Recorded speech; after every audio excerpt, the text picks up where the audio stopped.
Mithu tutorial home চ্যানেলে তোমাদেরকে আরও একবার স্বাগতম। উচ্চ মাধ্যমিকের ফোর্থ সেমিস্টারের পরীক্ষাও ধারাবাহিকভাবে তোমাদের চলছে। আরও একটা পরীক্ষা অলরেডি তোমাদের বাকি আছে, সেটা হলো দর্শন। আজকের এই ভিডিওতে আমি কিন্তু দর্শন নিয়ে পুরো রিভিশন দেব।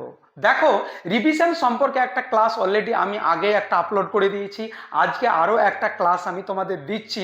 এই ক্লাসে কিন্তু থাকছে সত্য সারণীর ওপরে গুরুত্বপূর্ণ কিছু টিপস, যে টিপসগুলো কিন্তু তোমরা ফলো না করলে পরীক্ষার হলে বড় একটা বিপদের সম্মুখীন হবে। আমি চাই আমার প্রিয় শিক্ষার্থী এমন কোনো বিপদের সম্মুখীন না হয়, এমন কোনো বিপদ হলে সেই বিপদের সঙ্গে যাতে মোকাবিলা করে সেই সমস্যার সমাধান করে উঠতে পারে। তার জন্য আমার আজকের এই ক্লাসের ছোট্ট প্রয়াস। তোমাদেরকে সত্য সারণীতে কি কি মনে রাখতে হবে পরীক্ষার হলে গিয়ে, বা অলরেডি নতুন কিছু আমি বলছি না, অনেক কিছু তোমরা শিখে গেছো, জাস্ট সেগুলো আমি একটু একটু করে রিপিট করছি, হ্যাঁ, যাতে ব্যাপারগুলো তোমাদের একটু হৃদয়ঙ্গম হয় এবং মস্তিষ্কে যেন একটা সাড়া দেয় কি না এগুলো আমি জানি, বা এগুলো আমার যাতে ভুল না হয় একটু স্মরণে রাখো। প্রথমত তোমাকে জানতে হবে, যদি পরীক্ষার প্রশ্নপত্রে এই রকম প্রশ্ন থাকে, সত্য মূল্য নির্ণয় করো, সত্য মূল্য নির্ণয় করো, দিয়ে তারপর একটা প্রশ্ন দিয়ে দিল পি ইমপ্লাইজ কিউ, তারপরে দিয়ে দিল ভেল নট, হ্যাঁ, পি, সত্য মূল্য নির্ণয় করো। তো এক্ষেত্রে তুমি কি করবে? দেখো, এখানে কিন্তু বলে দেয়নি কি পি কিউ সত্য বা এ বি সত্য, এক্স ওয়াই মিথ্যা, কিচ্ছু বলা নেই, ডাইরেক্টলি বলেছে সত্য মূল্য নির্ণয় করো। তো যখনই সত্য মূল্য নির্ণয় করতে বলবে আর পি কিউ সত্য বা মিথ্যা বলা থাকবে না, সেটা অতি অবশ্যই সত্য সারণীর সাহায্যে না থাকলেও কিন্তু সত্য সারণীর সাহায্যেই করবে। এই একটা ব্যাপার কিন্তু মাথায় অতি অবশ্যই রাখবে। আর যখনই বলবে সত্য মূল্য নির্ণয় করো, পি কিউ সত্য বা মিথ্যা জানা নেই, সেক্ষেত্রে কিন্তু তোমার এই একটা ব্যাপার মাথায় রেখে দেবে, বচন আকারটি শত সত্য শত মিথ্যা না আপতিক। এই একটা ব্যাপার, সত্য মূল্য নির্ণয় করো মানে বচন আকারটি শত সত্য শত মিথ্যা না আপতিক তোমাকে নির্ণয় করতে হবে, এই একটা ব্যাপার মাথায় রাখতে হবে। তো দেখো, এটা কিভাবে আমি সত্য সারণীর সাহায্যে করছি। সত্য সারণীর সাহায্যে করতে গেলে প্রথমেই তোমাকে মাথায় রাখতে হবে এই পুরো বচন আকারটার মধ্যে কটা গ্রাহক আছে। গ্রাহক না দেখে যদি তুমি সত্য সারণী করতে যাও, তাহলে কিন্তু মারাত্মক একটা ভুল হতে পারে। এই ভুল থেকে কিন্তু সাবধান হতে হবে। আজকের এই ভিডিও দেখে বিস্তারিত ক্লাস আমার দেওয়া আছে প্লেলিস্টে, যদি মনে করো দেখবো, একবার দেখে নিতে পারো। মোটামুটি তাহলে দুটো গ্রাহক আছে, আমি কিভাবে গ্রাহক দুটো নিয়ে নেব, পি কিউ দুটো গ্রাহক, ব্যাস। তারপরে যদি কোনো গ্রাহকের আগে নট থাকে অবশ্যই নিতে হবে, তারপরে সেটা হবে কি নট পি। তারপরে আমার ফার্স্ট ব্র্যাকেটের কাজ পি ইমপ্লাইজ কিউ, তারপরে প্রতীকের কাজ, এটা কিসের কাজ আছে, ভেলের, মানে পুরো প্রশ্নটা p implies q, first bracket আছে ভেল নট পি, বাস, এই তো হয়ে গেল। তাহলে দেখে নাও, পি কিউ নট পি, প্রথম বন্ধনী পি ইমপ্লাইজ কিউ, তারপরে ভেলের কাজ, পুরো প্রশ্নটা। এইখানে একটা জিনিস তোমাদেরকে মাথায় রাখতে হবে কি, সত্য সারণী মানে দুই, আর যটা গ্রাহক থাকবে দুইয়ের মাথায় চাপবে। কটা গ্রাহক আছে, দুই, তাহলে দুইয়ের মাথায় চাপবে, তাহলে দুই গণিত দুই সমান চার, এগুলো অলরেডি আমি শিখিয়ে দিয়েছি। তাহলে সারি হবে চারটা, টি টি এফ এফ, তারপরে টি এফ টি এফ, হাফ হয়ে যাবে। এখানে নট পি মানে কি, এই যে একটা ব্যাপার, এই যে পি আছে সিম্পল পি, তার বিপরীত হয়ে যাবে, টি আছে কি হবে এফ, টি আছে এফ, এফ আছে টি, এফ আছে টি, টি টি এফ এফ, এখানে এফ এফ আছে টি টি, পি ইমপ্লাইজ কিউ এর কাজ করবো। অতি অবশ্যই তোমরা প্রয়োজন হলে এরকম ঘর কেটে নেবে, তাহলে ভুল হওয়ার সম্ভাবনা খুবই কম থাকবে।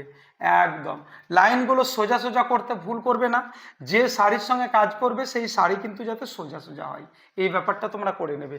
পি ইমপ্লাইজ কিউ, আঙুল দিতে একদম ভুল করবে না, পি কিউ, পি কিউ একদম সোজা সোজা বসাবে। এইখানে ইমপ্লাইজের কাজ করছো, কিউ এর সোজা বসাচ্ছ, এরকম কিন্তু করবে না। টিতে টিতে ইমপ্লাইজে সোজা টি, টিতে এফ এ ইমপ্লাইজে এফ, এফ এ টিতে টি, এফ এ এফ এ টি, ব্যাস। এখানে কার কাজ হবে, ভেলের, কিন্তু ইমপ্লাইজের কাজ হয়ে গেছে। ভেলের আগে কি আছে, পি ইমপ্লাইজ কিউ, এইটা মানে এই সারিতে। ওখানে কি আছে, নট পি, নট পি মানে এইটা। দেখো এই ক্ষেত্রে নট পিটা আগে আছে মানে এফ এ টিতে, কিন্তু না, এখানে কি করতে হবে তোমাদের, ভেলের কাজ, ভেলের আগে p implies Q, P implies q মানে এইটা, পরে কিন্তু এইখানে কোনটা আগে আছে দেখবো। এই ব্যাপারটাও তো অবশ্যই মাথায় তোমরা রাখবে। নট পি মানে এইটা আগে আছে মানে টিতে এফ এ ধরবো, এফ এ টিতে নয়। এইখানে এটা আগে থাকলেও কিন্তু প্রশ্নতে যেটা আগে থাকবে অতি অবশ্যই দেখবো। তাহলে টিতে এফ এ, এখানে এই সোজা কাজ করব আমি, টিতে এফ এ টি, তারপরে এফ এ এফ, টিতে টিতে টি, তারপরে টিতে টিতে টি। আরো একবার দেখে নাও, টিতে এফ এ টি, এফ এ এফ, টিতে টিতে টি, টিতে টিতে টি। এবার সত্যমূল্য নির্ণয় বা শত সত্য শত মিথ্যা আপত্তিক একদম অনির্দিষ্ট মানে একদম একই যাই থাকুক না কেন, বিস্তারিত ক্লাস প্লেলিস্টে বা অলরেডি আগে অনেক আপলোড করে দিয়েছি, জাস্ট একটু আমি তোমাদের স্মরণ করাচ্ছি আজকের এই ক্লাসে। তো সেক্ষেত্রে কি হবে, লাস্টের যে মূল প্রশ্নটা সেটা কিন্তু থাকবে, এটা ফলস্তম্ভ, ফলস্তম্ভের সব সারি যদি সত্য হয়ে যায় শত সত্য, সব মিথ্যা হলে শত মিথ্যা, কিছু সত্য কিছু মিথ্যা হলে আপত্তিক। তোমরা দেখতে পাচ্ছ তিনটে সত্য একটা মিথ্যা, অতি অবশ্যই এটা আপত্তিক। এখানে কি লিখবে, এখানে লিখবে আলোচ্য বচন আকারটির তোমার প্রথম তৃতীয় ও চতুর্থ সারি সত্য এবং দ্বিতীয় সারি মিথ্যা, অর্থাৎ কিছু সারি সত্য এবং কিছু সারি মিথ্যা হওয়ার কারণে বচন আকারটি আপত্তিক বা অনির্দিষ্ট মান। বাস এতটুকু তুমি যদি লিখে দাও তাহলে একটা ফুল মার্কস তুমি পেয়ে যাবে। কাহিনী কিন্তু আমার শেষ হয়নি এখনো, আরো কিছু গুরুত্বপূর্ণ টিপস আছে তোমাদের। হয়তো কখনো কখনো মনে হবে কি না আমার হয়েই গেছে, কিন্তু কিছু কিছু ছোট জিনিস মারাত্মক একটা ভুল পরীক্ষার হলে নিয়ে আসতে পারে। দেখো মোটামুটি যে জানে তারই কিন্তু ভুল হয়।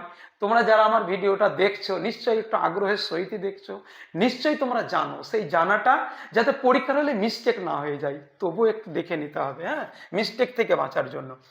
একটা জিনিস তোমাদের আমি বলবো, এই ক্ষেত্রে যেহেতু গ্রাহক তোমার একটা থাকে তাহলে সেক্ষেত্রে তুমি কি করবে। যেমন ধরো আমি দুটো গ্রাহকে দিয়ে দিলাম, যদি পরীক্ষাতে এইরকম প্রশ্ন থাকে তোমাদের কি not p vel, not p vel q, not p vel p, এইরকম যদি প্রশ্ন থাকে নি সত্য মূল্য নির্ণয় করো, তো সেক্ষেত্রে কি করতে হবে, তাহলে এখানে পুরো বচনাকারের মধ্যে যটা গ্রাহক থাকবে পি, একটাই গ্রাহক, ঠিক আছে। তারপরে যার আগে নট থাকবে নট নিয়ে নিলাম, তারপরে প্রতীকের কাজ নট পি ভেল পি, বাস হয়ে গেল। তাহলে এখানে দেখতে পাচ্ছ সত্য সারির মানে দুই কমন আর গ্রাহক একটাই, তাহলে দুইয়ের মাথায় এক চাপবে, তাহলে সারি কিন্তু এখানে দুটো হবে। এখানে কিন্তু যদি তুমি চারখানা সারি করতে চাও মারাত্মক একটা ভুল কিন্তু হয়ে যাবে, যেহেতু গ্রাহক একটা আছে। তাহলে টি এফ, বিপরীত হবে এফ টি, কার কাজ করব, ভেলের, তার আগে কি আছে নট পি এইটা, আর পি মানে এই উল্টো হবে, যেটার কাজ আগে করবে এটা মাথায় রাখবে, সেটা এখানে ধরতে হবে। তাহলে এফ, এফ এ টিতে এখানে কি হবে টি, আবার টিতে এফ এ টি, তাহলে এই যে মূল বচন আকার সেটা কিন্তু দুটোই টি। তাহলে লিখতে হবে আলোচ্য বচন আকারটির প্রতিটা সারি ফলস্তম্ভে সত্য হওয়ার কারণেই বচন আকারটি হলো শত সত্য, মিথ্যা হলে কিন্তু আপত্তিক লিখে দিতে। আরো কি প্রশ্ন আছে যেগুলো তোমাদেরকে মাথায় রাখতে হবে এখানে, যেমন ধরো এইরকম থাকতে পারে কি ফুলটি লাল কিংবা গন্ধযুক্ত নয়, অতি অবশ্যই ব্যাপারটা মাথায় রাখো তোমার, ফুলটি লাল কিন্তু গন্ধযুক্ত নয়, একটু ভালো করে শুনবে, ফুলটি লাল কিন্তু গন্ধযুক্ত নয়, এই ক্ষেত্রে তোমরা কি করবে, যদি লেখা থাকে বচন আকারটির সত্যমূল্য নির্ণয় করো বা বচন আকারটি শত সত্য বা আপত্তিক না অনির্দিষ্ট মান নির্ণয় করো, নিয়ে এটা দিয়ে দিল ফুলটি লাল কিন্তু গন্ধযুক্ত নয়। প্রথম কাজ হবে তোমার ডান দিকে তুমি লিখে নেবে ধরি ফুলটি, ধরি ফুলটি লাল, ধরি ফুলটি লাল, এখানে পি ধরে নাও, আর গন্ধযুক্ত সমান কিউ, ব্যাস। এবার চলে এসো, এখানে তুমি লিখবে বচনটির আকার হবে, বচনটির আকার হবে এরকম লিখবে। কি লিখেছিল, ফুলটি লাল, ফুলটি লাল পি, কিন্তু থাকলে ডট, গন্ধযুক্ত কিউ, গন্ধযুক্ত নয় বলেছে, তাহলে নট কিউ। তাহলে কি হলো? P dot not Q.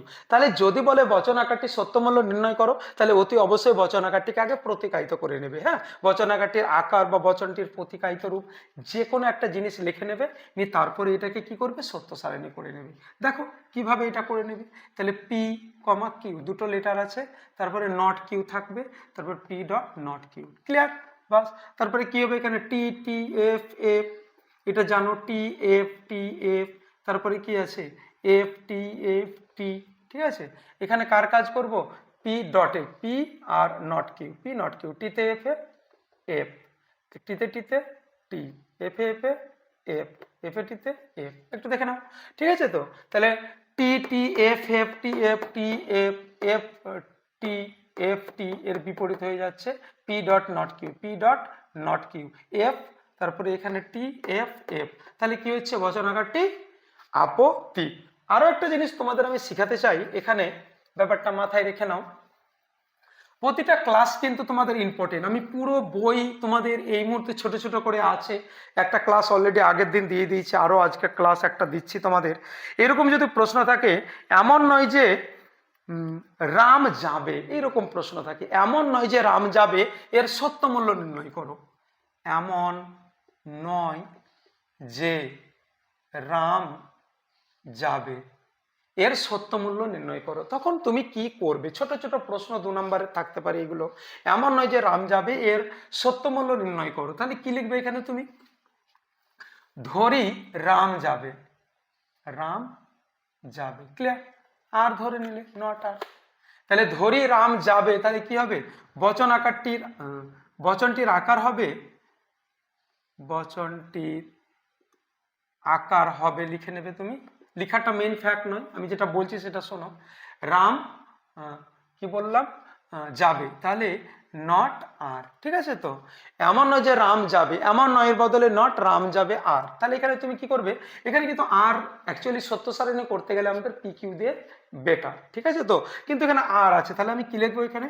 এখানে লিখবো আমরা, হ্যাঁ, বচনটির সুনির্দিষ্ট আকার, বচনটির সুনির্দিষ্ট আকার। ঠিক আছে তো? এখানে নট, এখানে লিখে নেবে পি, কেননা তুমি এখানে আর কে কি ধরে নিচ্ছ? পি ধরে নিচ্ছ। বাস। এবারে এটা সত্য সারণী কিভাবে তুমি করবে দেখে নাও। তাহলে পুরো এই যে বচন আকারটা আছে এখানে তোমার কিভাবে করতে হবে? তাহলে পুরো বচন আকারের মধ্যে একটাই গ্রাহক আছে, সেটা হলো পি। বাস। ক্লিয়ার? তারপরে কি আছে? নট পি, হয়ে গেল। তাহলে একটাই গ্রাহক থাকলে সারি হয় দুটো, টি এফ। ক্লিয়ার? তারপরে টি আছে এফ হয়ে যাবে, এফ আছে টি হয়ে যাবে। তাহলে মূল সারি কোনটা ছিল? বচন আকারটা নট পি, মানে এই যে এই সারিটা। তাহলে এটা কি একটা টি একটাই, তাহলে এটা কি হয়ে যাচ্ছে? বচন আকারটি হলো আপত্তি। ঠিক এইরকম ভাবে তোমাদেরকে এগিয়ে যেতে হবে। আরো একটা জিনিস তোমাদের এখানে জানতে হবে, বৈধতা। যদি এবার পরীক্ষাতে পড়ে যায়, হ্যাঁ, সত্য সারণীর সাহায্যে বৈধতা বিচার করো। আমি যেগুলো শিখালাম, সত্য সারণীর সাহায্যে সত্য মূল্য নির্ণয় করো। দেখো, যদি সত্য সারণীর সাহায্যে থাকে সত্য মূল্য নির্ণয় করো, তবু আমি যেভাবে দেখালাম এরকম ভাবে করবে। আর যদি বলে সত্য মূল্য নির্ণয় করো, তবু এরকম ভাবে করবে। এবার তোমাদেরকে জানতে হবে বৈধতা নির্ণয় করো। বৈধতা নির্ণয়ের ক্ষেত্রে একটা আস্তরের বাক্য থাকলে কিভাবে করতে হয়, আর দুটো আস্তরের বাক্য থাকলে কিভাবে করতে হয়, এই দুটো জিনিস কিন্তু তোমরা জানলেও আরো একবার জেনে নেওয়া দরকার। দেখো, যদি বলে কি সত্য সারণীর সাহায্যে, সত্য সারণীর সাহায্যে বৈধতা বিচার করো, বিচার করো। ক্লিয়ার? এখানে কিন্তু একটা বা দুটো আস্তরের বাক্য থাকলে কিভাবে তুমি বৈধতাতে যাবে সেই নিয়ে একটু আলোচনা। দেখো, যদি এরকম প্রশ্ন থাকে কি পি ইমপ্লাইজ কিউ। ক্লিয়ার? অতএব পি ডট কিউ। হ্যাঁ, এখানে অতএবের পরে একটা বচনাকার আছে, আর তার আগে যে বচনাকারটা আছে দুটো আছে, মানে এটা অতএবের পরে অতি অবশ্যই সিদ্ধান্ত, আর এটা আশ্রয় বাক্য। কটা আশ্রয় বাক্য? মাত্র একটাই আশ্রয় বাক্য। একটা আশ্রয় বাক্য কিভাবে সিদ্ধান্তে যাওয়া যায় একটু দেখে নাও তোমরা। তাহলে পুরো বচনাকারের মধ্যে কটা গ্রাহক আছে? মাত্র দুটো, পি কিউ। পি কিউ মানে পি কিউ। ক্লিয়ার? তাহলে পি কিউ হয়ে গেল। তারপরে আমি কি নেব? P implies Q. P implies Q লিখে নিতে হবে এখানে আশ্রয় বাক্য। ক্লিয়ার? তারপরে অতএব পি ডট কিউ, অতএব লিখে নিতে হবে সিদ্ধান্ত। আমি কিন্তু একটা আশ্রয় বাক্যর আগে দেখিয়ে দিচ্ছি। গ্রাহক দুটো মানে সারি কটা হবে? চারটা, T T F F T F T F. Clear? তারপর পি ইমপ্লাইজ কিউ, টিতে টিতে টি, টিতে এফ এফ, এফ এ টিতে টি, এফ এফ টি। ডটের ক্ষেত্রে টিতে টিতে টি, ক্লিয়ার? টিতে এফে এফ, এফে টিতে এফ, এফে এফেও এফ, ক্লিয়ার? এবার তোমাকে কি করতে হবে, দেখে নিতে হবে বচন আকারটি মানে এই যে বচন আকার বা সত্য সারণীর সাহায্যে বৈধতা নির্ণয় করো। কিভাবে নির্ণয় করবে? আশ্রয় বাক্য সত্য সারণীর সাহায্যে বৈধতার নিয়ম একটাই, আশ্রয় বাক্য সত্য হলে সিদ্ধান্তকে সত্য হতে হবে। আশ্রয় বাক্য যদি সত্য হয়, সিদ্ধান্ত মিথ্যা হয়, অতি অবশ্যই বচন আকারটি বা বচনটি অবৈধ, মানে অবৈধ হবে। দেখো, আশ্রয় বাক্য সত্য হলে সিদ্ধান্তকে সত্য হবে, ঠিক আছে? আশ্রয় বাক্য সত্য নয়, দেখার দরকার নেই। আশ্রয় বাক্য সত্য হলে সিদ্ধান্তকে সত্য হবে, আশ্রয় বাক্য সত্য হতে হলে সিদ্ধান্তকে সত্য হতে হবে। যেমন এখানে সত্য, ঠিক আছে, মিথ্যা হলে দেখার দরকার নেই। আমরা যখনই আশ্রয় বাক্য সত্য এবং সিদ্ধান্ত মিথ্যা পেয়ে যাব, তখন এরকম করে গোল করে ঘিরে দেবো, ঠিক আছে? তো যদি এরকম হয়ে যায়, তাহলে এটা আমি কি লিখবো? অবৈধ। তাহলে অবৈধ হলে তুমি কিভাবে এটা লিখবে? তুমি লিখবে আলোচ্য যুক্তিটি অবৈধ, কেননা এখানে যুক্তির আশ্রয় বাক্য সত্য অথচ সিদ্ধান্ত মিথ্যা হয়েছে। হ্যাঁ, তুমি এইরকম ভাবে লিখে দিতে পারো, আলোচ্য যুক্তিটি অবৈধ কেননা এই যুক্তির তৃতীয় ও চতুর্থ সারিতে আশ্রয় বাক্য সত্য অথচ সিদ্ধান্ত মিথ্যা হওয়ার কারণে যুক্তিটি অবৈধ হয়েছে। বাস এতটুকু লিখলে হয়ে যাবে। আমি ছোট্ট একটা দিয়ে দিলাম একটা আশ্রয় বাক্যের ক্ষেত্রে। এবার যদি দুটো আশ্রয় বাক্য থাকে, সেক্ষেত্রে তোমরা কিভাবে সিদ্ধান্তে পৌঁছিয়ে বৈধ বা অবৈধ নির্ণয় করবে। যেমন ধরো এরকম থাকতে পারে পি ডট কিউ, তারপরে ধরো এরকম থাকতে পারে কি পি ট্রিপল বার কিউ, অতএব ধরো নট কিউ, ঠিক আছে? তাহলে এখানে অতএর পরে নট কিউ, তারপরে এখানে দেখে দুটো অংশ আছে, মানে আশ্রয় বাক্য দুটো। এই ক্ষেত্রে কিভাবে তুমি সিদ্ধান্তটা নির্ণয় করবে? দেখো প্রশ্নটা আমি এখান থেকে স্টার্ট করছি। তাহলে এখানে কি আছে? মাত্র দুটোই গ্রাহক আছে, পি কিউ। তাহলে পি কিউ, ক্লিয়ার? তারপরে কি আছে? পি ডট কিউ, আশ্রয় বাক্যের কাজ। এটা যেহেতু দুটো আশ্রয় বাক্য, এখানে শর্টকাট আমি লিখে দেবো প্রধান আশ্রয় বাক্য, ঠিক আছে? তারপর এখানে P triple bar Q, P triple bar Q, এটা হবে অপ্রধান আশ্রয় বাক্য। অতি অবশ্যই লিখবে শর্টকাটে সিদ্ধান্ত, ঠিক আছে? অতএব নট কিউ, সিদ্ধান্ত। বিস্তারিত ক্লাস একদম দেওয়া আছে, তোমরা গিয়ে দেখে নিতে পারো প্লেলিস্টে গিয়ে এই চ্যানেলের উপরে। তাহলে এবার দেখে নাও, ক্যালকুলেশন হবে। যেহেতু তোমাদের এখানে গ্রাহক দুটো আছে, টি টি এফ এফ, তারপরে কি আছে? টি এফ টি এফ, ডটের কাজ টিতে টিতে টি, তারপরে এফ এফ এফ, ত্রিপুল বারের কাজ টিতে টিতে টি, টিতে এফ এফ এফ, এফ এ টিতেও এফ, এফ এ টি। নট কিউ এর কাজ, ঠিক আছে? তো তাহলে বিপরীত হয়ে যাবে, কি হবে? এফ টি এফ টি। একদম তোমরা পারলে নিজের মতন এরকম করে দাগ কেটে পুরো ক্লিয়ার করে নেবে, ঠিক আছে? তোমাদের সুবিধা হবে। এবার দেখো, যখনই দুটো আশ্রয় বাক্য থাকবে, সেক্ষেত্রে বৈধ না অবৈধ কিভাবে নির্ণয় করবে? তাহলে দুটো আশ্রয় বাক্য মানে এইটা একটা, এইটা একটা। এক্ষেত্রে দুটো আশ্রয় বাক্য থাকলে তোমাকে কি করতে হবে? দেখেছো তো এখানে প্রধান আশ্রয় বাক্য, এটা অপ্রধান আশ্রয় বাক্য, দুটো আশ্রয় বাক্য সত্য এবং সিদ্ধান্ত যদি মিথ্যা হয়ে যায়, তখন তুমি কি লিখবে? অবৈধ লিখবে। বাকি কিন্তু দেখো দুটো আশ্রয় বাক্য সত্য হয়নি, এখানেও সত্য হয়নি, এখানেও সত্য হয়নি, দেখার দরকার নেই। তো প্রিয় স্টুডেন্ট, আজকের ক্লাসটা এতটাই ছিল। এই ক্লাসটা যাদের একটু ভালো লাগলো, প্লিজ তোমরা একদম নতুন হয়ে থাকলে চ্যানেলটিকে সাবস্ক্রাইব করে নেবে, আর অলরেডি যাদের সাবস্ক্রাইব করা আছে নতুন বন্ধুদের শেয়ার করে একটু তাদের উপকার করে দেবে। ভালো থাকো, সুস্থ থাকো, দেখা হচ্ছে নতুন কিছু আপডেট নিয়ে আগামী ভিডিওতে।